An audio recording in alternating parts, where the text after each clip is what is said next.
The holiday season is near, plant friends, which means many of us will be taking planes, trains, and automobiles to spend cherished time with loved ones. That also means that the merriment can be ruined with stress about whether or not your plants are doing okay while you're gone. I don't know about you, but I have literally been on glorious vacations in Costa Rica or Mexico and had nightmares about coming home to dead plants. I don't know if you have too. Maybe I'm crazy. Maybe I'm not. But the goal of today's episode is to ensure that that dream never becomes a reality for you. I'm going to set you up with everything you need to know for how to make sure that your plants are happy while you are enjoying your vacation.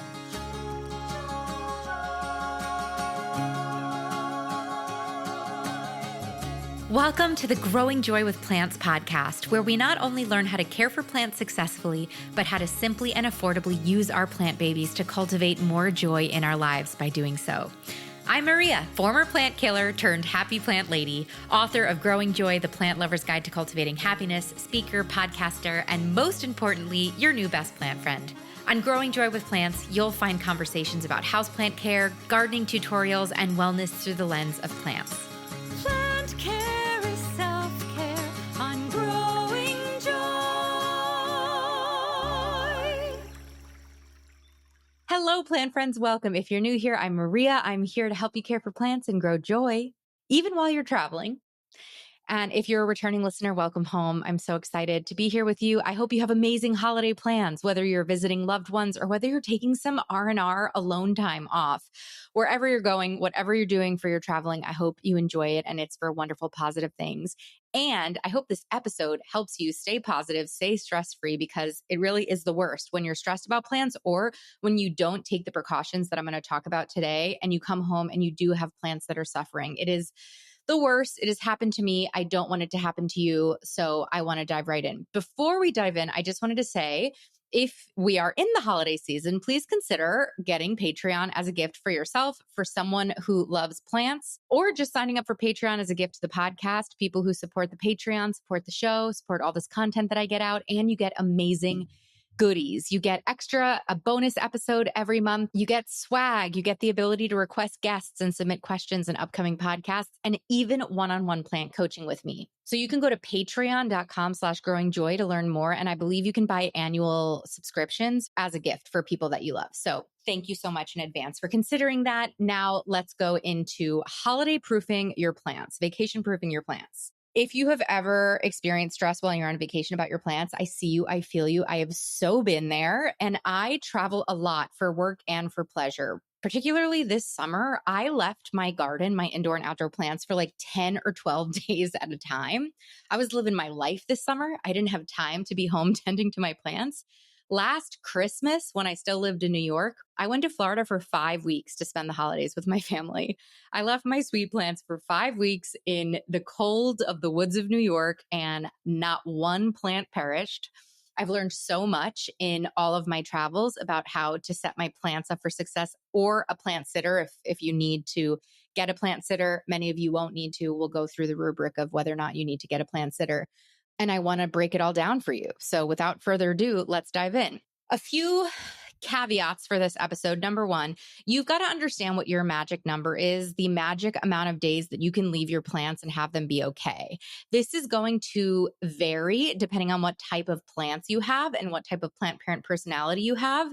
I am a low maintenance plant parent. I have pretty hardy plants. I have a lot of monsteras, philodendrons, pothos, ficus, plants that can handle drying out a little bit. So for me, my magic number is between 7 to 10 days. I know that if I leave my plants, if I leave my house for 7 to 10 days, for the most part, my houseplants are going to be pretty good, provided I take the precautionary steps that I outline in this episode. For you, if you are a mindful plant parent and you have a lot of ferns and Marantaceae and Calathea and air plants, your number might be 3 or 4 days, right? If you're even more of a low maintenance plant parent and you just have a house full of snake plants, your number might be 28 days, right? So that's the magic number that you're going to have to come up by yourself. For today's episode, I'm going to approach this kind of rubric and talk through of all the precautionary steps that you can take with the idea that this is a general plant parent who has the type of plants that you can get at the grocery store, garden center, easy, hardy, general house plants, right? So we're going to go with that 7 to 10 day window. If you are a curious collector plant parent and you are one of those people who has an IKEA greenhouse for their rare aeroids that require a lot of humidity, you have a lot of humidifiers going on, you can listen through the first half of this episode if you want, but you can also skip to the second half of this episode when I get into like more intense plant care while on vacation, which requires getting a plant sitter. But first, let's talk about many of you, for the most part, for all of us who work in general working conditions where you get like a week off for a holiday, who are traveling under a week to 10 days. So if you're taking a vacation for a week to 10 days, you're probably better off than you think. A lot of times, like if you're leaving for a long weekend, you're probably fine. Just leave your plants, make them happy, go enjoy yourself, come back. Your plants are probably going to be fine. If you're going over that mark, here are a couple of precautionary steps that you can do to ensure that your plants are happy. I do have to say, I've done this many times, and sometimes I've come home and my plants have been like blooming for the first time in 2 years. So some of these things actually, they really enjoy kind of being left alone a little bit sometimes. So the number one thing that you should do before you leave, particularly if you're going for a long period of time, is give your plants a deep water before you leave. So when we're routinely caring for our plants, sometimes we're giving a little bit less water because we know that we're going to come back to them, right? Maybe they're developing little dry patches of soil that aren't really getting saturated, which requires us to water more frequently. When you're gone for 10 days, you're not going to be able to kind of be doing this like teeny tiny maintenance waters, right? So you're going to want to make sure you give your plants a deep water before you go. Another tip for extending a water is I recently, for the last year, particularly when I started traveling in the summer and last winter, I will take a big clump of moss and moisten it and then put it on the top of the soil, and it helps with transpiration. So I have found that putting this kind of damp moss on the soil helps kind of keep the soil moist for extended periods of time. And I've used that method multiple times when I've traveled to great success. Another thing with helping plants dry out slower is pull plants away from the window, right? So plants use photosynthesis to eat, to make their food. They use light and water to make their food. If you give them less light, they will use less water. Also, a lot of us travel in the holidays when drafty season happens, right? If we leave for the fall into the winter change, sometimes we come back. Our drafty windows have shocked our plants that have been in the windowsills, right? For me, in my last house in New York, there were heaters that would kick on right under the windowsills and fry my plants. My plants could not live in the windowsills in the winter. It was way too drafty. They lived their best lives in my windowsills in the summer. So pull your plants away from the window. This is the thing that I think makes plants so happy when I leave, when I do this, what I was saying when I come home and they're blooming. Group your plants together in one general place if you can when you leave. It kind of creates this little microclimate as they transpire. I think it like raises the humidity very small, in a small way.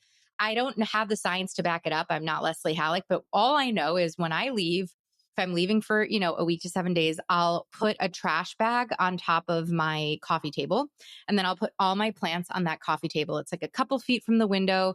It was a Western window, so they got light in the afternoon, but they weren't getting blasted with light. And they just huddled up and they were thrilled. They lived their best life. Every time I came home, they had new leaves, new blooms. It was kind of infuriating because they were doing so well when I was gone. And I was like, what the heck, guys? What about when I'm here?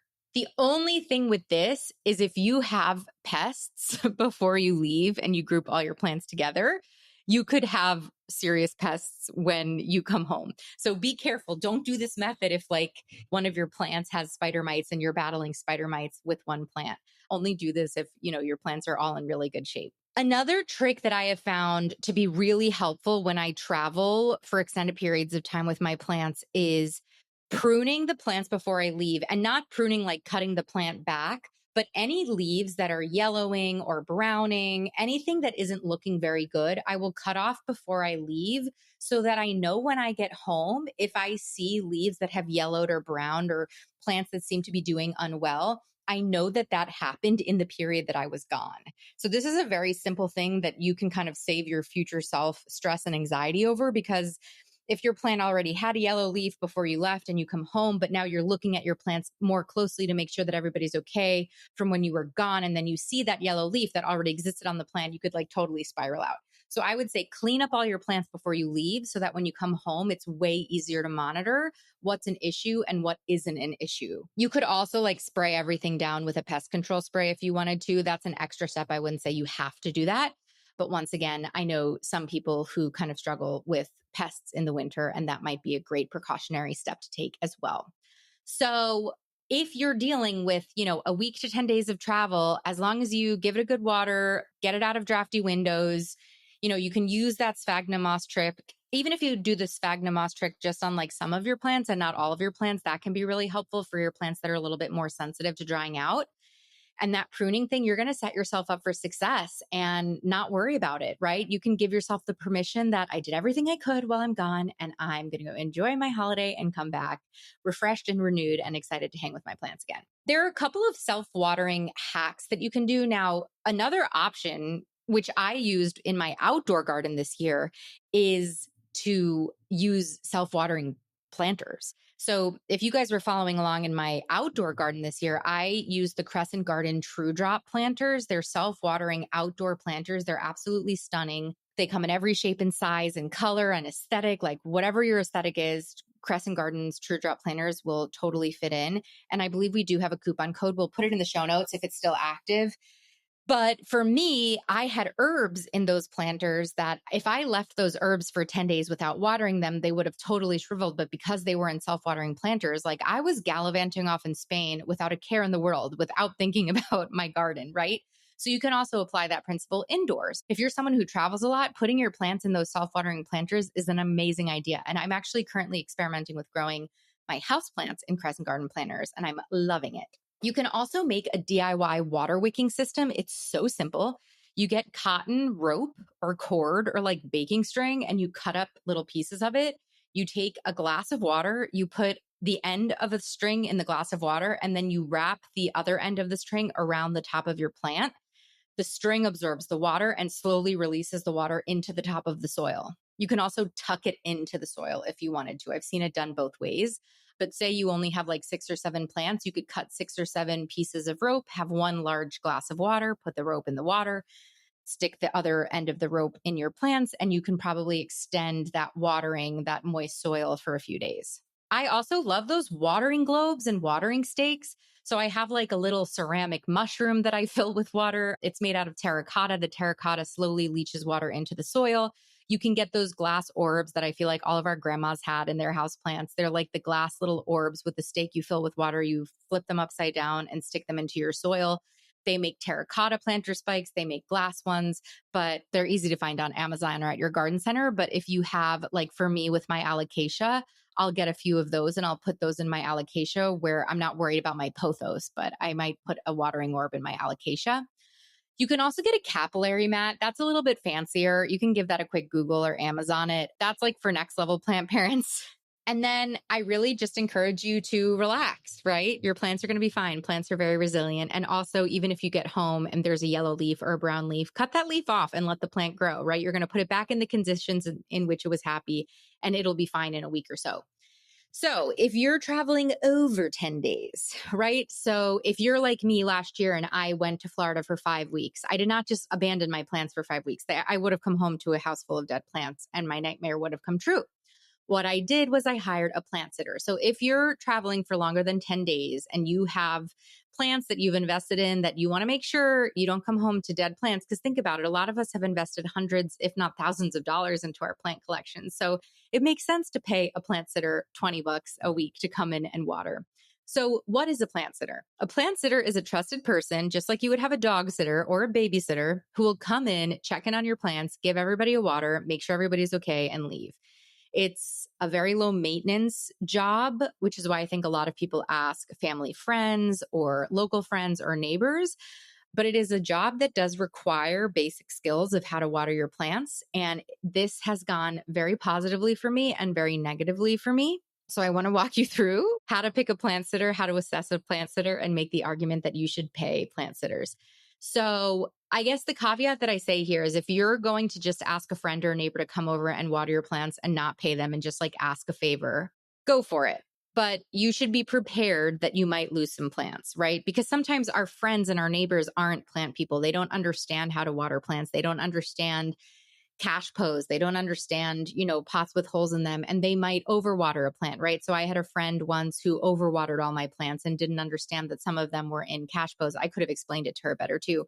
And I had a couple of plants die of root rot because they sat in water for an extended period of time. So I would recommend, if you can afford it, finding a plant friend or finding someone who would be willing to come over before you leave and you walk them through and show them how to water and what to do. I just think it's worth that, $20 an hour fee. You can have them come once every 2 weeks or once a week. It's really not going to be that much, and it's going to be beautiful peace of mind, because your plant sitter will also send you pictures of your plants while you're gone, which will give you an amazing feeling, an amazing peace of mind. All right, so November is bringing shorter days and colder weather, which our houseplants don't necessarily love. This is the time to start implementing grow lights in your house if you need to supplement your plants' light to keep them happy all winter long. This is where Soltech comes in. You know I love Soltech's premium grow lights. I've had them for years upon years. They will be your plant's new best friend. And they would make the most amazing gift for a plant lover in your life, or a gift for yourself. Maybe you're asking Santa for a Soltech light this year, right? And they come in a wide varieties of styles that can suit your home depending on what you need. They have the Aspect Pendant Hanging Light, which comes in black and white. It's their best-selling light. It's assembled in the USA. It's so sleek. I have 3 of them scattered throughout my house. They illuminate my dark corners. I just installed the Highland track system in my office. That's what's illuminating the green wall you might have seen on my social media. And they have the Vita Grow Bulb, which is a grow bulb you literally can screw into most standard stock sockets.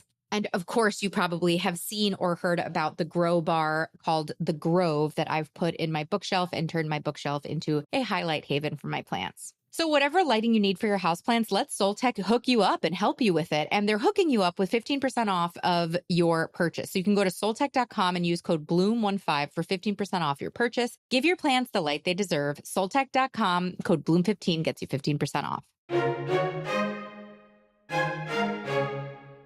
So I recently moved, and when I tell you, home did not feel like home until I hung my Wind River Corinthian Bells 50-inch wind chime. My Wind River wind chimes have really underscored my life for the last couple of years, plant friends, and they have brought me so much joy and peace I can't even explain to you. Whenever I hear them singing throughout the day, I am reminded to come into the present and take a deep breath. It is so relaxing. It is such a mindful reminder, and it is also the most delightful accompaniment to all of my garden time. As we enter this gifting season, Wind River wind chimes make incredible gifts. You can engrave the wind sail on the wind chime with meaningful dates, names, or phrases. I recently got Mama Failla one for her new backyard reno, and I know she's going to love it because she has been asking for a Wind River wind chime of her own ever since she visited my house and became enamored with the sounds. So gift yourself or your loved ones ongoing moments of peace with Wind River wind chimes. Use the code GROWINGJOY at checkout to get a free engraving on any engravable wind chime. So it's done for you and it's free. Head to windriverchimes.com to listen to all of your different melodious options. The chime underscoring this ad is the one I have. It's the Corinthian Bells 50-inch wind chime. And use code GROWINGJOY at windriverchimes.com for a free engraving to add a special element to your gift. That's code GROWINGJOY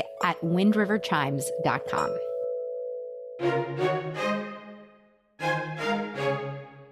So I would say, if you're lucky enough to have a friend or a neighbor who's a plant person, ask them to be your plant sitter. If you're not, you can go into a local plant shop and ask if they have any people that plant sit. Plant sitting is actually like a job now that people get paid to do. It's often a service that a lot of plant stylists or interior scapers offer. So your local plant store might even have a referral of a plant sitter for you, or you can ask Google vacation plant care near me and someone might pop up. And then I would just consider paying them a normal babysitting rate. I don't know what the going babysitting rate is. I think it's $25 an hour. I paid my plant sitter $50 an hour, but it was because she was driving 20 minutes to come water my plants. Watering my plants took probably 20, 30 minutes. And then she was driving, I lived in the country and that's just what I felt comfortable doing. But you come up with a number that feels good for you to pay your plant sitter, depending on how many plants you have, what the conditions they're watering, how long it's going to take for them to water, and maybe get to and from your house. So here is how to prep your plant sitters, because this is where I think I really failed my plant sitter when I said that I didn't explain that some of my plants were in pots with drainage holes and some of them weren't. So when she went to water the pots that were in the cash pose and they sat in water, like she didn't know any better. And I should have explained that to her. So you're basically going to go through all the steps you did in the first half. You're going to cut all of your bad leaves. So you know if something's wrong when you get back, you know it's like a fresh yellow leaf or a fresh brown leaf. Simplify as much as you can. So water a day before leaving, then you know you've got like 7 to 10 days before they have to show up. And then do the grouping of the plants, right? So when they do come, they can just water all the plants in one area. Like don't have your plants scattered all over your house. Particularly if someone's doing this for you for free. If you're paying someone, you could do whatever you want with your plants, but keep it simple. Understand that you're just asking them to water your plants and that's pretty much it. Label your plants if you can, and or group them based on care, right? So I once had to leave for national tour of cats and I had 100 plants. And so I left for the year. I wouldn't recommend anyone doing this just for a quick vacation, but I color coded little plant tags that I put on all the plants based on how often they needed to be watered for my husband. But you could certainly make a little Google Doc that has all of the different plants and when they need to be watered, or group all of the plants that dry out really slow in one area and all the plants that are like the priority, you know, like the ferns and the Marantaceae and the plants that are going to dry out. Like maybe you put them on a table all together so that your plant sitter knows like this is the table that I'm really supposed to be paying attention to, right? But to whatever level of organization you are, like of an organizational person you are, whether it's just like a post-it note with a couple of instructions or a spreadsheet, make it as simple as possible for your plant sitter to do their job very successfully. Because also while you're on vacation, say your plant sitter goes to water your plants and you're not reachable if there's a question, that's also really hard too. I've been on a boat when my plant sitter is at the house trying to text me a question about whether or not she should water a plant, and I miss her, and then I miss that opportunity to make sure the plant was okay. I would also say, just for your ease of mind, is ask your plant sitter to send pictures of the plants at the end of every time she goes to water them, just so you can kind of check in. And if you notice anything going on that your plant sitter doesn't see, you can say, hey, in a week when you go back, can you double check this plant or whatever, right? But also I've just found like it's nice to get pictures of my plants when I'm gone for 5 weeks and I want to make sure that they in fact are not all dead. So your plant sitter did a great job. You've come home, you've had a fabulous vacation. Now what? So obviously, if you've grouped your plants, if you've covered your plants in moss, you're going to undo whatever you did before your vacation. And you're going to check for any signs of stress. And stress can look like yellowing leaves, wilted leaves, overwatering, dehydration, and make sure that you take action, right? So if you see a plant with yellow leaves, remove those leaves so you can see if the leaves continue to yellow, if that makes sense. But put them back in their spots. Make sure that they're back in the light if you reduce the light while you were gone so that they can start, photosynthesizing again and getting the light that they need. And also just trust that, like, if you have a plant loss, if something does go wrong, if your plant sitter can't get into your house and therefore your plants go 3 weeks without getting watered, life goes on. You can take cuttings. You can ask for cuttings from plant friends, of plants that you've lost, and know that it's important to get out there and enjoy vacation and enjoy traveling. Our plants are there to keep us happy, to help us grow joy and not help us grow stress, right?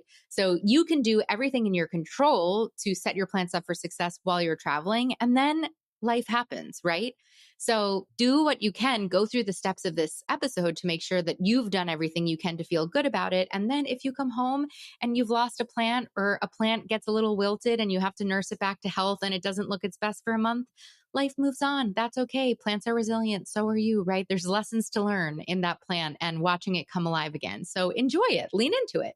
I'm curious if I have missed any other plant care traveling hacks, ideas that you might want to share with me. So there will be an Instagram post for this episode. I'd love to hear your vacation stories, whether they've been successes or epic failures. I have had both, believe you me. The first time I went on vacation when I had houseplants, and this is before I really knew how to take care of them, I had this beautiful pothos that I still have. I'm looking at her right now. She sits in my office. And we went camping in the middle of the summer, and it was 100 degrees, and we lived on the fourth floor of a walk up in New York City. It was so hot in our apartment. When we got back, we were just gone for the weekend, but because we didn't leave the air conditioning on, like, all of our plants were so wilted and so miserable because they had just been baking in the hot, hot, hot apartment all weekend. I had that overwatering issue with the plant sitter, which was totally my fault, not her fault. But like, I lost a bunch of plants to overwatering once. We've lost plants to forgetting that they've been on a windowsill before we leave for a vacation. And then that windowsill gets some crazy shocks of cold air. And then that plant goes into shock, right? So there's so many things can happen. And also in every plant fail and every kind of misstep in your plant parent journey, that is an opportunity to learn a lesson that you will never forget. When you have a plant fail and you lose a plant and you use that as an opportunity to learn something, you will never forget the lesson you learn over the pain of a lost plant. I think they're such potent, such awesome lessons. So don't beat yourself up. You're doing an amazing job. You're doing such a good job. You're such a good plant parent. I'm so proud of you. I love you. I hope this episode's helpful. I hope you have beautiful holidays, no matter when you're listening to this episode, whether you listen to it during the holiday season or just before you go on another vacation. I hope wherever you're going, it's filled with so much love, so much joy, so much support. And of course, that this episode supports you in our collective continual quest to keep growing joy. Plant friend, thank you for tuning in today. It means so much to me that I get to be part of your planty journey. If you like what you heard, make sure you're subscribed to the show so you never miss an episode. We have so many incredible interviews and solo episodes on incredible houseplant and gardening topics that you will not want to miss this year. And while you're over there in the podcast player subscribing, why don't you click over to the review section of Growing Joy with Plants and leave us a review. Reviews are tremendously helpful for the growth of the podcast, so thanks in advance. If you're looking for more opportunities to grow as a plant parent with Growing Joy content, we've got so many options for you.